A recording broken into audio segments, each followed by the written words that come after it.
विद्यार्थियों नमस्कार। जैसा कि आपको हम इस अध्ययन के दौरान प्रेमचंद के गबन उपन्यास के बारे में चर्चा कर रहे हैं। हम रमानाथ के चरित्र के बारे में बात करते हैं। रमानाथ नैतिक ईमानदार आदमी है और मेहनती है। प्रथमतः हम देखते हैं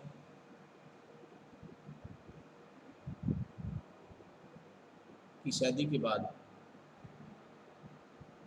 वो अपने परिवार में शांति, सुख और चैन चाहने के लिए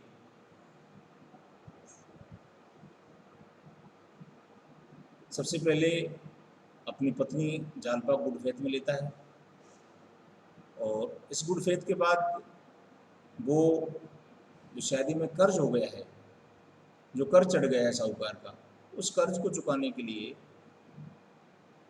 वो अपनी पत्नी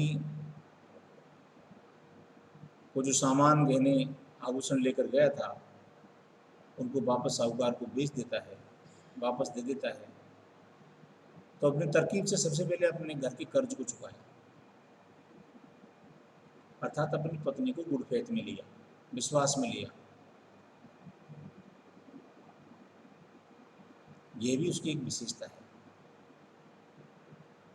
फिर मेहनत करके वो अपनी पत्नी से कहे हुए वचनों को निभाने के लिए वो नौकरी लग जाता है और नौकरी लगने के बाद विद्यार्थी वो पैसा कमा के, उसका उद्देश्य कोई चोरी करने का नहीं है। रमानाथ यहाँ चोर नहीं है। हाँ, परिस्थिति बस वो आगे भाग जाता है, उस बात को मैं मानता हूँ। लेकिन इसके प्रथम पार्ट में, इसके पहले भाग में हम देखेंगे गबन उपन्यास में, तो प्रेमचंद ने यह स्पष्ट किया है कि वह एक कर्मवीर पुरुष है और जब उसको इस बात का मालूम चलता है कि मेरी पत्नी आभूषणों के बिना नहीं रह पाएगी, चंद्रहार इसको देना होगा, तो यह पति को सुखी रखने का भी, पत्नी को सुखी रखने का भी एक प्रयास है। यहाँ भी तो उसकी कोशिश है। अब उन रुपयों में से रमानाथ को इस बात का पता नहीं था कि साहूकार जब पैसे मांगने के लिए आएगा तो मेरी पत्नी अधिकतम पैसे को उसको दे देगी। इसी बीच चुंगी से, नाके से लाए गए पैसों में से साहूकार को उसकी पत्नी के द्वारा चुका देना, यहाँ उसमें एक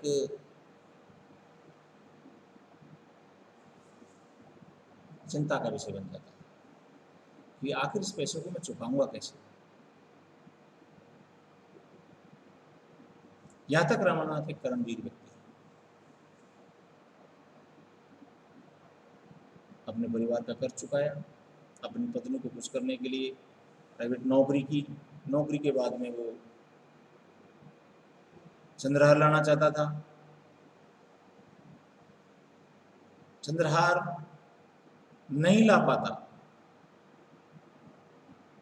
और उसको चंद्रहार नहीं लाने के एवज में वह दुखी हो जाता है।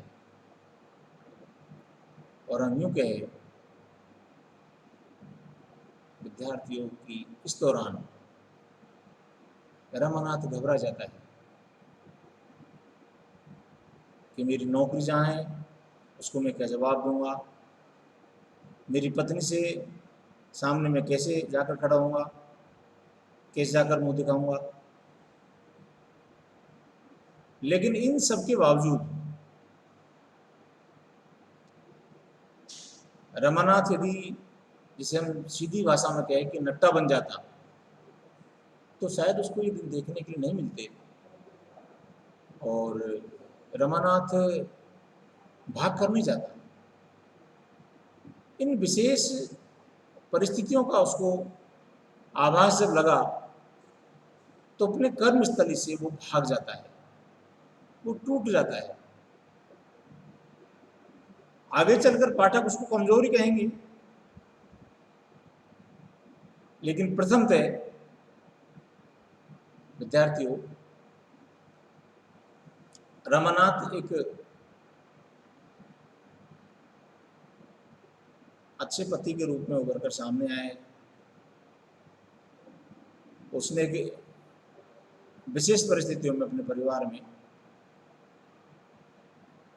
व्यवस्थाओं को नया आयाम देने का प्रयास किया है, क्योंकि वो कोई बहुत बड़े अमीर घर से रमानाथ बिलोंग नहीं करता, वह एक साधारण परिवार से बिलोंग करता है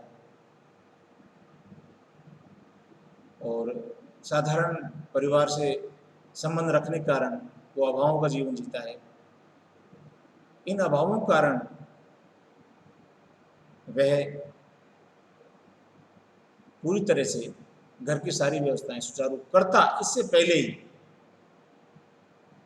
उस पर गबन का लांछन लगता है और इस गबन के लांछन में वह टूटता हुआ नजर आता है।